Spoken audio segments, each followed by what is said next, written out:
বাংলাদেশ ক্রিকেটে আবার নতুন করে উত্তেজনা তৈরি হয়েছে। লাইভ এসে বিস্ফোরক মন্তব্য করেছেন জাতীয় দলের পেসার মুস্তাফিজুর রহমান। নিজের বক্তব্যে তিনি সরাসরি আক্রমণ করেন সাবেক অধিনায়ক তামিম ইকবালকে। মুস্তাফিজ বলেন, বিসিবিতে যদি কোনো চাপাবাজ থাকে তাহলে সেটা হলো তামিম ইকবাল। তিনি আরও বলেন, তামিমকে চাপাবাজ বলার যথেষ্ট কারণও রয়েছে। তার মধ্যে সাম্প্রতিক এক প্রেস কনফারেন্সে তামিম দাবি করেছেন যে তিনি সাকিব আল হাসান এবং মাশরাফি বিন মুর্তজাকে ক্যাপ্টেন্স কার্ড বিতরণের জন্য আমন্ত্রণ জানিয়েছিলেন, কিন্তু তারা সেখানে উপস্থিত হননি।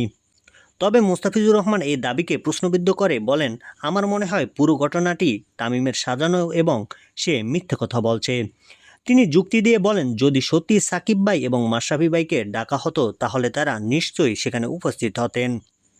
এই মন্তব্য প্রকাশের পর থেকে সামাজিক যোগাযোগ মাধ্যমে শুরু হয়েছে তীব্র আলোচনা ও সমালোচনা। ক্রিকেট ভক্তরা বিষয়টি নিয়ে বিভক্ত মতামত দিচ্ছেন। কেউ মুস্তাফিজের বক্তব্যকে সমর্থন করছেন, আবার কেউ পুরো ঘটনাটির সত্যতা নিয়ে প্রশ্ন তুলেছেন।